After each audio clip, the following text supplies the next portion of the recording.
God bless you all, this is Agnel Lawrence. आइए हम अपनी शिक्षा को आगे पढ़ें। जैसे कि हम सब जानते हैं कि हम मनुष्य के छुटकारे के ऊपर में बातचीत कर रहे हैं और हमने 2 टॉपिक को ऑलरेडी आपके बीच में शेयर कर चुका है, मनुष्य के पतन के ऊपर में और मनुष्य का उत्पत्ति के विषय में। यदि आपने इन दोनों को नहीं सुना है तो मैं उस वीडियो की लिंक डिस्क्रिप्शन में डाल दूंगा, सो उसे ज़रूर सुने। और मैं चाहूँगा कि आप ज़्यादा से ज़्यादा इन वचनों को शेयर करें, क्योंकि ये वचन उन लोगों के लिए है जो मसीह यीशु में अभी नए नए आए हैं और विश्वास में जड़ पकड़ना चाहते हैं और सही शिक्षा को सुनना चाहते हैं, और साथ ही साथ और भी मसीह भाई बहनों के लिए जो लोग यीशु मसीह के बारे में और भी ज़्यादा विश्वास में आगे बढ़ने के लिए वचनों को जानकारी लेना चाहते हैं और उसे सीखना चाहते हैं। क्योंकि परमेश्वर का वचन कहता है कि मेरी प्रजा ज्ञान के ना होने के कारण नाश हुए जाती है। सो हमें परमेश्वर के वचन का ज्ञान होना बहुत ज़रूरी है। इस टॉपिक के अंदर में मैं आपसे बात करूंगा मनुष्य का छुड़ाया जाना। मनुष्य का छुड़ाया जाना, मनुष्य जो कि पाप में घिर गया था, जो कि उसका पतन हो गया और उसने अपने अधिकार को खो दिया, अब उसको छुड़ाए जाने के लिए भी कुछ चीज़ों की ज़रूरत है, कुछ बातों की ज़रूरत है जो उसके साथ में होना चाहिए। हम इसको जानेंगे सबसे पहले परमेश्वर के वचन के द्वारा। यूहन्ना रचित सुसमाचार अध्याय 8 पद संख्या 41 और 44। पद संख्या 41 और 44, इसको ध्यान से सुने। ये अलग अलग वचन है, यूहन्ना 8 का 41 और 44। यहाँ पर हम ध्यान से इसको पढ़ेंगे। तुम अपने पिता के समान काम करते हो। उन्होंने उससे कहा, हम व्यभिचार से नहीं जन्मे, हमारा एक पिता है अर्थात परमेश्वर। तुम अपने पिता शैतान से हो और अपने पिता की लालसाओं को पूरा करना चाहते हो। वह तो आरंभ से हत्यारा है और सत्य पर स्थिर ना रहा, क्योंकि सत्य उसमें है ही नहीं। जब वह झूठ बोलता तो अपने स्वभाव ही से बोलता है, क्योंकि वह झूठा है वरन झूठ का पिता है। हम इस वचन के अनुसार देखते हैं कि हमारे अंदर में बहुत से, जब हम मसीह यीशु में नहीं थे तो हमारे अंदर में इनमें से बहुत सारी चीज़ें जो हमारे अंदर में काम करती थी, और मसीह यीशु में आने के बाद में भी कुछ ऐसी चीज़ें हैं जो हमारे अंदर में काम कर रही हैं। और उसे हमारे जीवन से निकालने के लिए हमें ज़रूरी है कि हम कुछ बातों को फिक्स करें अपने अंदर में। हम उसे जान लें कि वो चीज़ें अब मेरे अंदर में नहीं रही। ये जो असत्य को बोलना, झूठ को बोलना और ये सारी चीज़ें हैं और लालसाओं को पूरा करना, ये सब कुछ अब मुझ में से निकाल दिया गया है। हमें इस शिक्षा के दौरान ये पता चलेगा, क्योंकि हमने यीशु मसीह को ग्रहण किया तो तब हम परमेश्वर के पुत्र बन गए हैं। अब हम शैतान के बच्चे नहीं रहे। पर लेकिन यदि हम देखते हैं, जब हम यीशु मसीह को ग्रहण नहीं किए थे तो ये सारी चीज़ें हमारे अंदर काम करती थी, क्योंकि हम स्वभाव ही से उस शैतान के बच्चे थे, उसी के जैसा हम कार्य करते थे। एक वचन को और पढ़ेंगे, इफिसियों अध्याय 2 पद संख्या 1 से 3। उसने तुम्हें भी जलाया जो अपने अपराधों और पापों के कारण मरे हुए थे, जिनमें तुम पहले इस संसार की रीति पर और आकाश के अधिकार के हाकिम अर्थात उस आत्मा के अनुसार चलते थे, जो अब भी आज्ञा ना मानने वालों में कार्य करता है। इसमें हम भी सब के सब पहले अपने शरीर की लालसाओं में दिन बिताते थे और शरीर और मन की इच्छा पूरी करते थे, और अन्य लोगों के समान स्वभाव ही से क्रोध की संतान थे। हम यहाँ पर भी देखते हैं कुछ ऐसी बातें हैं जो कि हमारे अंदर में काम करती थी, और इस वचन के अनुसार हम देखते हैं कि यहाँ पर जो कुछ भी है ये सब कुछ पहले हमारे मसीह यीशु में आने से पहले की दशा है। ये सारी दशा हमारी थी मसीह यीशु में आने से पहले, चाहे कुछ भी हो जाने अनजाने में, लेकिन ये सब कुछ हमारे अंदर में स्वभाव से पहले से ही था, क्योंकि ये हमारे अंदर पहले से इम्पार्ट था। क्योंकि मनुष्य जब पाप में गिराया गया तब से ये उसके शरीर में प्रवेश कर गया ये सब चीजें, और तभी से आकाश के अधिकार के हाकिम जो यहाँ पर बातचीत हो रही है वो शैतान के विषय में हो रही है। यह अधिकार जो कुछ था हमारा, शैतान को आदम ने स्वयं दिया। उसने उससे छीना नहीं, पर लेकिन उसने स्वयं दे दिया। और जो यहाँ पर हवा का राजकुमार कहा जा रहा वो भी शैतान के विषय में ही बात हो रही है। और पाप में पड़ने के बाद आदम गिरा हुआ व्यक्ति बन गया। अब वो पाप में गिरा हुआ व्यक्ति है, अपने आप में दोष भावनाओं को देखता है। अब उसमें कुछ अच्छाइयाँ नहीं रही, सब प्रकार की बुराइयाँ उसमें काम करती थी। तो परमेश्वर ने कुछ बातों को ध्यान रखते हुए आगे कुछ हमारे लिए, मनुष्यों के लिए करा। हम एक वचन को और पढ़ेंगे, 2 कुरिन्थियों 4 का 4। और उन अविश्वासियों के लिए जिनकी बुद्धि इस संसार के ईश्वर ने अंधी कर दी है, ताकि मसीह जो परमेश्वर का प्रतिरूप है उसके तेजोमय सुसमाचार का प्रकाश उन पर चमके। सो परमेश्वर ने हमारे लिए इन चीजों को करा जो हम उन अविश्वासी के लिए जिनकी बुद्धि इस संसार के ईश्वर ने अंधी कर दी थी। तो संसार के हाकिम ने हर एक मनुष्य की बुद्धि को अंधा कर दिया था कि वो कुछ भी देख ना पाए जो कुछ परमेश्वर ने किया, ताकि परमेश्वर जो परमेश्वर का प्रतिरूप है, यीशु मसीह जो परमेश्वर का प्रतिरूप है, उसके तेजोमय सुसमाचार का प्रकाश उन पर ना चमके। सो परमेश्वर के यीशु मसीह के तेजोमय सुसमाचार का प्रकाश चमकाने के लिए उन लोगों की आंखें खुलना बहुत ज्यादा जरूरी है। इस वचन के अंदर हम देखते हैं कि 3 बार यीशु ने शैतान को इस संसार का राजकुमार कहा है। हम पढ़ेंगे इस वचन को। 3 बार यीशु मसीह ने भी शैतान को इस संसार का राजकुमार कहा है बाइबल के अंदर में। हम पहले वचन को पढ़ेंगे, यूहन्ना 14:19। और थोड़ी देर रह गई है कि फिर संसार मुझे ना देखेगा, परंतु तुम मुझे देखोगे, इसलिए कि मैं जीवित हूँ, तुम भी जीवित रहोगे।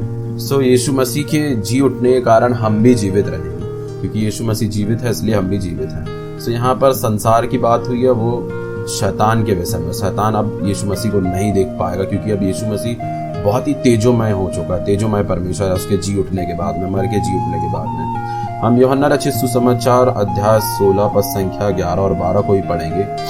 न्याय के विषय में, इसलिए कि संसार का सरदार दोषी ठहराया गया है। मुझे तुमसे और भी बहुत सी बातें कहनी है, परंतु अभी तुम उन्हें नहीं सह सकते। एक वचन को और पढ़ेंगे, इफिसियों 6:12। क्योंकि हमारा यह मलयुद्ध लहू और मांस से नहीं, परंतु प्रधानों से और अधिकारियों से और इस संसार के अंधकार के हाकिमों से और उस दुष्टता की आत्मिक सेनाओं से है जो आकाश में है। सो एक वचन को और पढ़ेंगे साथ में, इसके साथ में लगा करके। लूका अध्याय 4 पद संख्या 4 से 6। यीशु ने उसे उत्तर दिया, लिखा है, मनुष्य केवल रोटी से जीवित ना रहेगा। तब शैतान उसे ले गया और उसको पल भर में जगत के सारे राज्य दिखाए और उससे कहा, मैं ये सब अधिकार और इनका वैभव तुझे दूंगा, क्योंकि वह मुझे सौंपा गया है और जिसे चाहता हूं उसी को दे देता हूं। यहाँ पर शैतान का जो झूठ है आधा सच है। मैंने आपको पहले ही बताया था, वो हमेशा एक झूठ को बोलने के लिए आधे सच को बोलता है। और आदम के पाप करने से शैतान को अधिकार संसार पर मिल गया था, पर लेकिन परमेश्वर को पता था कि आदम ने पाप किया, लेकिन फिर भी परमेश्वर ने आदम को मौका दिया और उसके सामने गया ताकि आदम उससे अच्छे से बात कर सके, और वहां से परमेश्वर उसके लिए फिर कुछ करता। लेकिन आदम वहां पर दोष लगाने लग गया, इसलिए आगे कहानी कुछ और ही हो गई। आदम के पास स्वतंत्र इच्छा थी, उसके पास स्वतंत्रता थी और स्वतंत्र इच्छा थी। हम एक वचन को और पढ़ेंगे, दूसरा पतरस 2:12। पर ये लोग निर्बुद्धि पशुओं ही के तुल्य है, जो पकड़े जाने और नाश होने के लिए उत्पन्न हुए हैं, और जिन बातों को जानते ही नहीं उनके विषय में दूसरों को बुरा भला कहते हैं, वे अपनी सड़ाहट में आप ही सड़ जाएंगे। उदाहरण के तौर पे हम एक वचन को और पढ़ेंगे, यिर्मयाह अध्याय 8 पद संख्या 7। यिर्मयाह 8:7। आकाश में लगलग भी अपनी नियत समयों को जानता है, और पंडों की सूपाबेनी और सारस भी अपने आने का समय रखते हैं, परंतु मेरी प्रजा यहोवा का नियम नहीं जानती है। सबसे बड़ी दिक्कत यही है। आदम के बनाने से पहले स्वर्ग में एक बलवा हुआ था, जो कि हम सब जानते हैं, शैतान जिसे आज हम जानते हैं, उसका नाम इब्लिस हुआ करता था। वो एक स्वर्गदूत था और वहां पर परमेश्वर के खिलाफ उसने बलवा किया और अपने मन में विचार कर लिया कि वो परमेश्वर के तुल्य होकर के परमेश्वर के जैसा एक साम्राज्य खड़ा करेगा। सो वहां से वो गिराया गया और यहाँ पृथ्वी पर आकर के सब कुछ उसी ने तहस नहस किया। पहला पतरस 1:12 हम पढ़ेंगे एक वचन और। पहला पतरस 1:12। उन पर यह प्रकट किया गया कि वे अपनी नहीं वरन तुम्हारी सेवा के लिए ये बातें कहा करते थे, जिनका समाचार अब तुम्हें उनके द्वारा मिला, जिन्होंने पवित्र आत्मा के द्वारा जो स्वर्ग से भेजा गया तुम्हें सुसमाचार सुनाया। और इन बातों को स्वर्गदूत भी ध्यान से देखने की लालसा रखते हैं। परमेश्वर ने मनुष्य को इसलिए स्वतंत्र इच्छा दी कि मनुष्य परमेश्वर की आराधना आत्मा और सच्चाई से कर सके। वो बनावटी रूप में ना हो, वो बनावटी और किसी प्रथा में ना बंदी हो, पर लेकिन वो परमेश्वर की आराधना जब चाहे, जहां चाहे, जैसे चाहे वैसे परमेश्वर की आराधना आत्मा और सच्चाई से करे। सो परमेश्वर को वो पसंद आया, इसलिए परमेश्वर ने मनुष्य को स्वतंत्र इच्छा दी थी और उसके ऊपर किसी प्रकार से रोक टोक नहीं लगा के रखा था, बंधन को नहीं बांध के रखा था, क्योंकि हमारा परमेश्वर स्वतंत्रता को देने वाला परमेश्वर है। यशायाह अध्याय 1 पद संख्या 19 को हम पढ़ेंगे। यदि तुम आज्ञाकारी होकर मेरी मानो, वहां पर सिर्फ इतना ही लिखा हुआ है। और एक प्रश्न खड़ा होता है हमारे मन में कि परमेश्वर ने आदम को फल खाने को मना क्यों किया, आज्ञा क्यों दी। उत्पत्ति 3 का 15 हम पढ़ेंगे। वहां पर लिखा हुआ है, और मैं तेरे और इस स्त्री के बीच में और तेरे वंश और इसके वंश के बीच में बैर उत्पन्न करूंगा, और वह तेरे सिर को कुचल डालेगा और तू उसकी एड़ी को डसेगा। परमेश्वर पहले से ही जानता था कि आदम पाप करेगा, इसलिए उसने छुटकारे को देखा। उसने आगे फ्यूचर को आकर के छुटकारा देख लिया। वो पहले से जानता था परमेश्वर कि आदम गलती कर देगा, जो आज्ञा परमेश्वर उसे दे रहे हैं वो उसको जरूर उससे भटक जाएगा, उससे वो टूट जाएगी वो आज्ञा। और वो इसलिए परमेश्वर ने भविष्य को देखते हुए कि आदम पाप कर लेगा, सो इसलिए परमेश्वर ने छुटकारे का भी प्रयोजन किया। हम एक वचन को और पढ़ेंगे, इफिसियों 4 का 5। वहां पर लिखा हुआ है, एक ही प्रभु है और एक ही विश्वास है और एक ही बपतिस्मा है। परमेश्वर जानता था कि उसका पुत्र संसार को बचाएगा। ये बात परमेश्वर पिता को मालूम थी, पहले से ऑलरेडी मालूम थी कि उन्हें अपने पुत्र को भेजना पड़ेगा इस संसार को बचाने के लिए। सो यीशु मसीह इस संसार में आपके ऊपर में किसी प्रकार के दोष लगाने के लिए नहीं आया, पर लेकिन आपको उस दोष भावना से निकालने और बचाने के लिए आया है। पहला कुरिन्थियों अध्याय 2 का 7 हम पढ़ेंगे। परंतु हम परमेश्वर का वह गुप्त ज्ञान भेद की रीति पर बताते हैं, जैसे परमेश्वर ने सनातन से हमारी महिमा के लिए ठहराया है। सो यहाँ पर परमेश्वर ने हमारे लिए कुछ बातों को ठहराया हुआ गुप्त ज्ञान है जो भेद की रीति पर है। उन्हें हम परमेश्वर के सनातन से हमारी महिमा के लिए जो ठहराया गया, मतलब कि परमेश्वर, मतलब कि जो हमारा परमेश्वर सनातन परमेश्वर, जिसका ना कोई शुरुआत है ना कोई अंत है, वो परमेश्वर ने शुरुआत से, जब से वो है परमेश्वर, तब से जानता था इन बातों को। जो आज आपके साथ में चल रहा है, जो चीजें आपके साथ में आज हो रही है, वो सब कुछ पहले से तय है, परमेश्वर ने पहले से ही तय करके रखा हुआ है। उसमें आपको डरने घबराने की जरूरत नहीं है। हम कुछ वचनों को और पढ़ेंगे। उत्पत्ति 3 का 15। और मैं तेरे और इस स्त्री के बीच में और तेरे वंश और उसके वंश के बीच में बैर उत्पन्न करूंगा, वह तेरे सिर को कुचल डालेगा और तू उसकी एड़ी को डसेगा। शैतान को सांप और स्त्री के बीच को यहाँ पर यीशु कहा जाता है। जो परमेश्वर ने बातें करी वहां पर इस वचन के अंदर में, सो जो सांप जो बताया जा रहा है वो सांप शैतान के विषय में बातचीत हो रही है, और जो स्त्री का बीच है वो यीशु मसीह कहना है। इसका मतलब यह है कि यीशु मसीह ने शैतान के सिर को कुचल दिया है। उत्पत्ति 3 के 21 को हम पढ़ेंगे। वहां पर लिखा हुआ है, और यहोवा परमेश्वर ने आदम और उसकी पत्नी के लिए चमड़े के अंग रखे बनाकर उनको पहना दिए। सो जब मनुष्य अपने स्वयं की धार्मिकता दिखा रहा था, परमेश्वर ने उसकी धार्मिकता को हटा करके अपने पास से उसे प्रयोजन दिया, क्योंकि परमेश्वर चाहते हैं कि हम उस परमेश्वर पर ही डिपेंड रहें, हम अपनी चीजों को ना करें। हमें पूरी तरीके से हर बातों में अपने परमेश्वर पर डिपेंड होना है, क्योंकि वो चाहता है। परमेश्वर ने जानवर को मारा और उनके कपड़े, उनके चमड़ों से कपड़े बना करके उन्हें दिया और उन्हें क्षमा भी किया। आदम और हव्वा को क्षमा भी किया। लहू बहाया गया। परमेश्वर ने उनके पाप छुपाने के लिए उस लहू को बहने दिया ताकि उनके पाप क्षमा हो, क्योंकि जब पाप होता है तो पाप की सज़ा मृत्यु है, हम सब जानते हैं। सो उसके लिए लहू का बहाना ज़रूरी था, तो इसलिए सबसे पहला बलिदान अदन की वाटिका में किया गया ताकि मनुष्य के पाप ढांपे जा सके। उत्पत्ति अध्याय 4 पद संख्या 1 को हम पढ़ेंगे फिर से। उत्पत्ति 4 के 1 को पढ़ेंगे हम। वहां पर लिखा हुआ है, जब आदम अपनी पत्नी हव्वा के पास गया तब उसने गर्भवती होकर कैन को जन्म दिया और कहा, मैंने यहोवा की सहायता से एक पुरुष पाया है। हम उसी में और कुछ वचनों को पढ़ेंगे शिक्षा के दौरान में। रोमियो अध्याय 5 पद संख्या 14, तो भी आदम से लेकर मूसा तक मृत्यु ने उन लोगों पर भी राज्य किया जिन्होंने उस आदम जो उस आने वाले का चिन्ह है कि अपराध के समान पाप ना किया। सो यहाँ पर जो दूसरे आदम की बात हो रही है वो यीशु मसीह है, ठीक है। उत्पत्ति 6 का 5 हम पढ़ेंगे। उत्पत्ति 6 का 5, यहोवा ने देखा कि मनुष्यों की बुराई पृथ्वी पर बढ़ गई है और उनके मन के विचार में जो कुछ उत्पन्न होता है वह निरंतर बुरा ही होता है।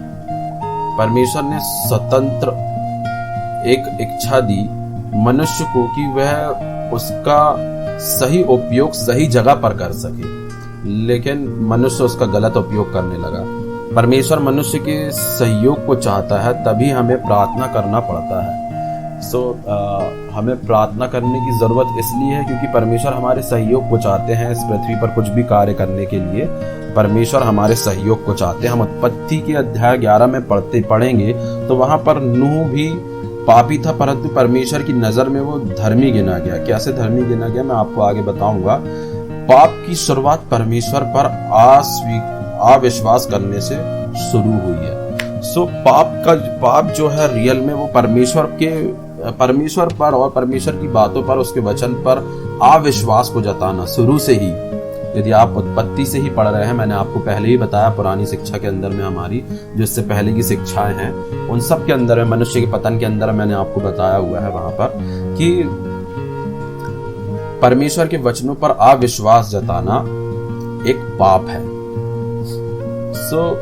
इसलिए नूह परमेश्वर की नजर में धर्मी गिना गया क्योंकि नूह परमेश्वर की बातों को मान रहा था, भले ही उससे कितनी गलतियां क्यों ना हो रही हो, पर लेकिन वो परमेश्वर के वचन जो परमेश्वर उससे कहता था वो उसे सीरियसली अपने अंदर में लेता था, उसे गंभीरता से लेकर के उन चीजों को करता था। भले ही लोग उसका मजाक क्यों ना उड़ाते रहे, लोग उसे क्यों ना उसे बेवकूफ कहते रहे, पर लेकिन जो कुछ परमेश्वर ने उससे कहा वो वही करता रहा। हम रोमियो अध्याय 14 पद संख्या 23 को पढ़ेंगे। परंतु जो संदेह कर के खाता है वह दंड के योग्य ठहर चुका, क्योंकि वह विश्वास से नहीं खाता, और जो कुछ विश्वास से नहीं वह पाप है। यहाँ पर परमेश्वर के वचन पर अविश्वास करना ही पाप है। पाप बड़ा और छोटा नहीं होता है। जब भी मनुष्य पाप करता है तो वह परमेश्वर को झूठा कहता है, वो परमेश्वर के वचन को झूठा ठहराता है, वही पाप है। परमेश्वर को एक सहयोगी की आवश्यकता थी जो उस पर विश्वास कर सके। जो कुछ परमेश्वर कहेगा वो उन बातों पर विश्वास कर सके, और विश्वास अनदेखी वस्तुओं का प्रमाण है, हम सब जानते हैं। जो कुछ नहीं दिख रहा, परमेश्वर ने जो कहा है आज, और वो आज हमें दिख नहीं रहा है और संभव भी नहीं लगता है आंखों से देखने से चारों तरफ से कि ऐसा हो भी सकता है, वही चीजों को करने की सामर्थ हमारा परमेश्वर रखता है। परमेश्वर ने एक सहयोगी को पाया जिसका नाम अब्राहम है, और अब्राहम को परमेश्वर ने इस प्रकार से आज्ञाएं दी। मैं उसको पढ़ूंगा आपके लिए। उत्पत्ति अध्याय 12 पद संख्या 2 को। हमें परमेश्वर के वचन में ही बने रहना है, क्योंकि वचन की शिक्षाओं को हम प्राप्त कर रहे हैं। ये मैं प्रचार नहीं कर रहा हूँ, आपको शिक्षा दे रहा हूँ। इसलिए हो सकता है कि आपको थोड़ा सा स्लो भी लगे, पर लेकिन ये परमेश्वर के वचन की शिक्षा है। सो हमें शिक्षा पूरे 100% 100% देना है परमेश्वर के वचन की। इसलिए मैं ज़्यादा उत्साहित होकर के नहीं बोलूँगा, पर लेकिन आपको पूरा अपना बेस्ट देने की कोशिश करूँगा, और आपसे चाहूँगा कि आप इन वचनों को शेयर करें, कमेंट करें, लाइक करें, और यदि आप किसी भी समस्या में हैं तो आप अपनी समस्या को कमेंट में लिख सकते हैं, और हमारे डिस्क्रिप्शन में व्हाट्सअप नंबर भी डला हुआ है, वहाँ से भी आप जा कर के अपनी प्रेयर रिक्वेस्ट डाल सकते हैं ताकि हमारा चर्च मिल कर के आपके लिए प्रार्थना कर सके। सो हमारे चर्च के लिए भी प्रार्थनाएं करिएगा, क्राइस्ट फ्रीडम चर्च के लिए। God bless you. सो हम परमेश्वर के वचन को पढ़ेंगे, उत्पत्ति 12:2। हम अपनी शिक्षा के अंदर में है।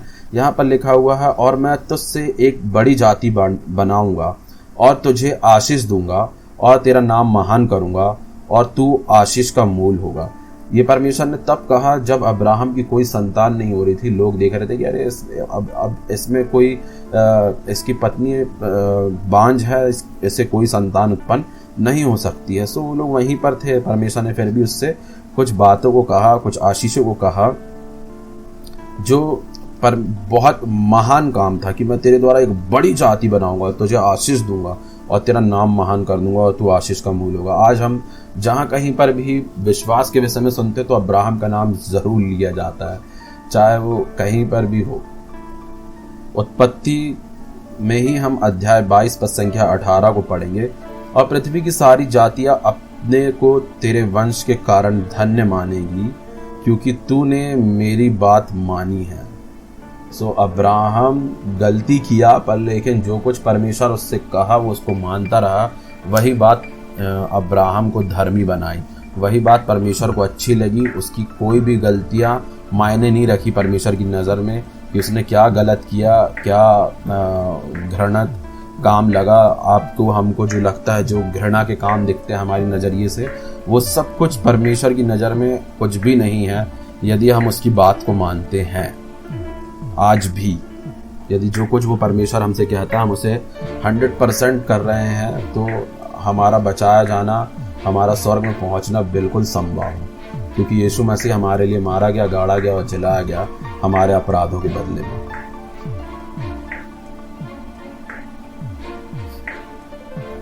बाबुल की मीनार के बाद परमेश्वर ने एक जाति और देश बनाया। पहले कोई जातियां नहीं थी, कोई देश नहीं था, पर लेकिन जब लोग मनुष्य आपस में एक मन और एक चित होकर के कहते कि आओ हम एक ऐसी दीवार बनाए जो ऊंचाई स्वर्ग तलक जिसकी भुजा जाती हो, सो परमेश्वर ने वहाँ पर उस दीवार को गिराया और उनकी भाषाओं में भेद ला दिया, और तब वहाँ से जातियों का भेद आया, देश का भेद आया। सो लोग वहाँ पर फिर अलग अलग हो गए। गलातियों अध्याय 3:16 को हम पढ़ेंगे। गलातियों 3:16, अतः प्रतिज्ञा अब्राहम को और उसके वंश को दी गई, वह यह नहीं कहता वंशों को, जैसे बहुत के विषय में कहा, पर जैसे एक के विषय में कि तेरे वंश को, और वह मसीह है। यीशु मसीह ही वो वंश है, और उस यीशु मसीह के द्वारा वो सारी प्रतिज्ञा, वो सारी आशीषें हमारे पास में हैं। बीज अब्राहम के वंश का था, जो स्त्री का बीज था। यदि आप मत्ती रचित सुसमाचार अध्याय 1 पद संख्या 1 से पढ़ेंगे, सो अब्राहम के वंश में ही यीशु मसीह आया। अब्राहम का बेटा विश्वास का प्रतीक चिन्ह था, जो कि इसहाक है। अब्राहम का एक और बेटा था जो कि शरीर से और दासी के द्वारा हुआ, उसका नाम इस्माइल है। जो आज हम मुसलमान जो भाई बहन हैं, वो सब अपने आप को इस्माइल के वंशज समझते हैं, और वो है भी। अब्राहम की पत्नी की जो दासी थी, उसके द्वारा ही इस्माइल पैदा हुआ। इस्माइल ने इसहाक को सताया था। हम परमेश्वर के वचन को पढ़ेंगे। उत्पत्ति अध्याय 22 पद संख्या 2, 8, 16 से 18। उत्पत्ति 22 में 2, 8, 16 से 18। उसने कहा, अपने पुत्र को, अर्थात अपने एक लौते पुत्र इसहाक को, जिससे तू प्रेम रखता है, संग लेकर मोरिया देश में चला जा, और वहां उसको एक पहाड़ के ऊपर, जो मैं तुझे बताऊंगा, होम बलि करके चढ़ा। अब्राहम ने कहा, हे मेरे पुत्र, परमेश्वर होम बलि की भेड़ का उपाय आप ही करेगा। और वे दोनों संग संग आगे चलते गए। यहोवा की यह वाणी है कि मैं अपनी ही यह शपथ खाता हूँ कि तूने जो यह काम किया है, कि अपने पुत्र वरन अपने एक लौते पुत्र को भी नहीं रख छोड़ा, इस कारण मैं निश्चय तुझे आशीष दूंगा और निश्चय तेरे वंश को आकाश के तारागण और समुद्र के तीर के बालू के किनकों के समान अनगिनत करूंगा, और तेरा वंश अपने शत्रुओं के नगर का अधिकारी होगा, और पृथ्वी की सारी जातियां अपने को तेरे वंश के कारण धन्य मानेगी, क्योंकि तूने मेरी बात मानी है। आमीन। सो हम इस वचन के अंदर में देखते हैं कि परमेश्वर की योजना पूरी मानव जाति को बचाने की थी, और परमेश्वर ये देखना चाहते थे कि जैसे वो अपने इकलौते पुत्र को इस पृथ्वी के लिए देगा, इस पूरे संसार के लिए देगा, सो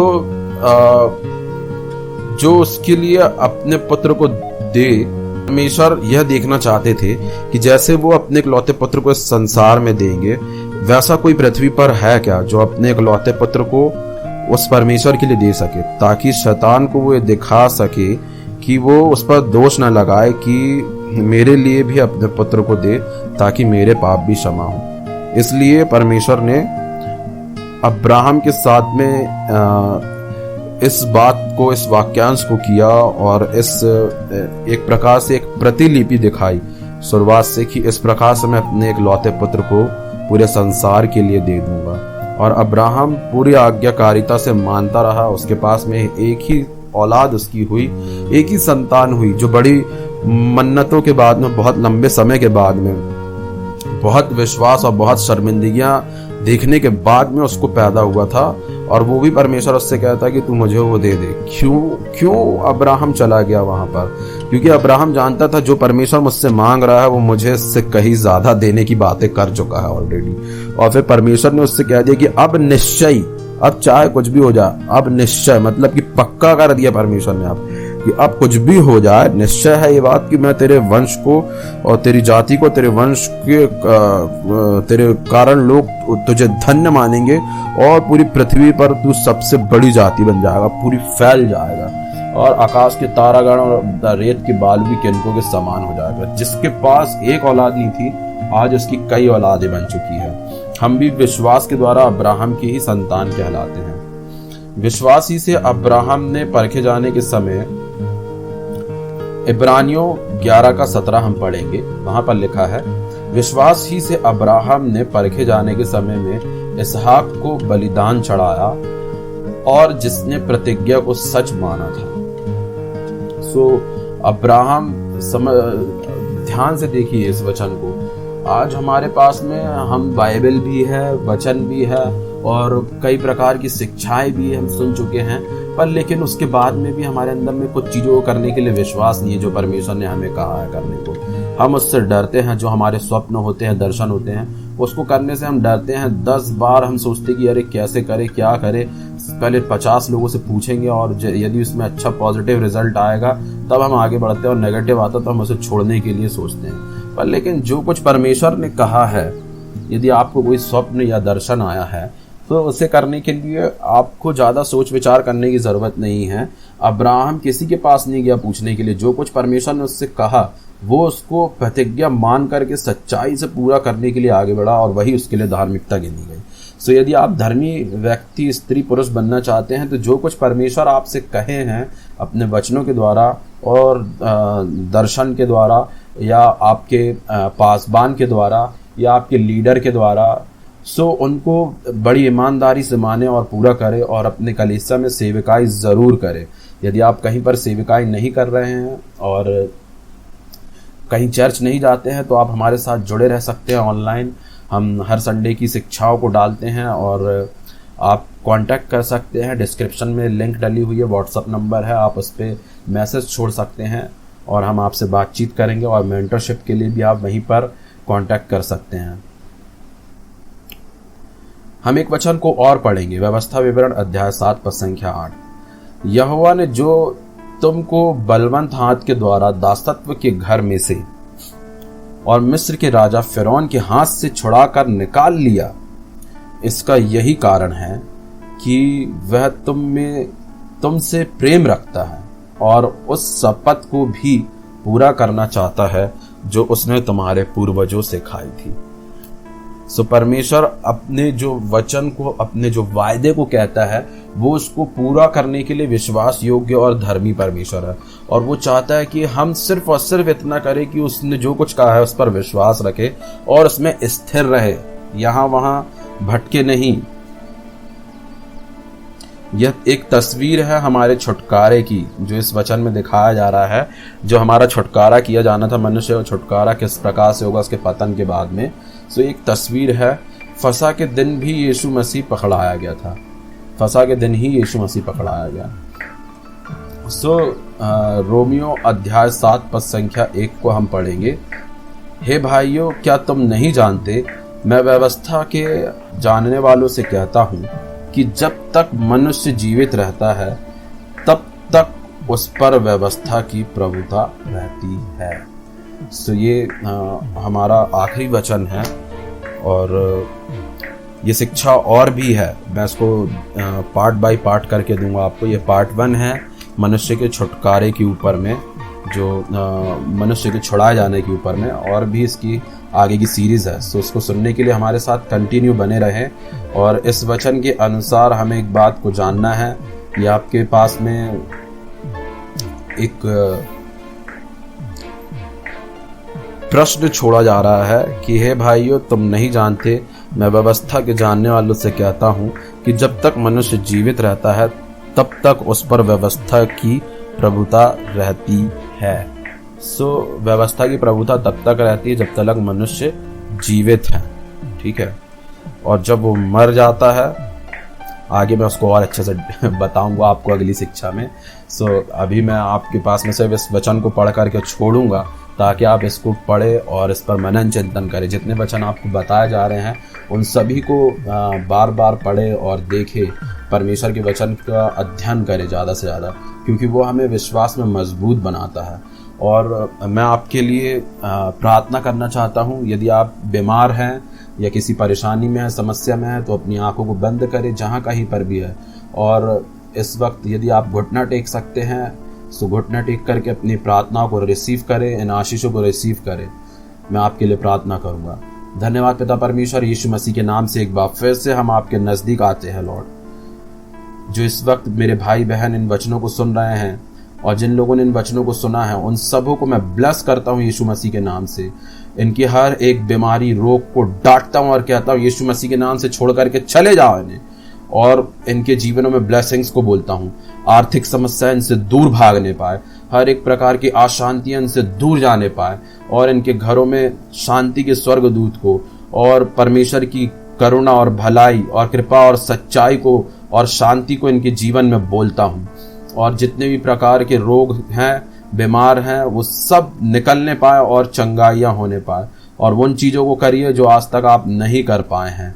यीशु मसीह के नाम से चले फिरे और अपने आप को चेक करें। जो भी समस्या होने के कारण आप नहीं कर पाते थे, यदि आप लकवे के रोगी थे, चल नहीं पाते थे, आपका हाथ मूवमेंट नहीं करता था, उसको करके देखें। यीशु मसीह के नाम से चले फिरे और उन मूवमेंट को करके देखें, क्योंकि आप चंगे हो चुके हैं यीशु मसीह के नाम से। God bless you. परमेश्वर आपको आशीष दे। यीशु मसीह के नाम से हम इस प्रार्थना को हमारे भाई बहनों के लिए मांग लेते हैं। आमीन। God bless you all. So इस शिक्षा को आप ज़्यादा से ज़्यादा सुने, दोबारा सुने, और भी लोगों के साथ में इस लिंक का साझा करें ताकि परमेश्वर का वचन फैलाया जा सके और भी लोग परमेश्वर के वचनों को जान सके। इसलिए अपने परिवार के जनों के साथ और मित्र लोगों के साथ में इस वचन का साझा करें, और विशेष करके उन लोगों के लिए जो अभी विश्वास में नए आ रहे हैं, उन लोगों के साथ में ज़रूर इन वचनों का साझा करें ताकि वो एक नई शिक्षा के द्वारा अपने जीवन में एक नई नींव को बैठा सकें। सो इसी के साथ में हम अपनी वीडियो को यहीं पे समाप्त करेंगे, और आप सबों को जय मसीह की। God bless you, God bless you, God bless you.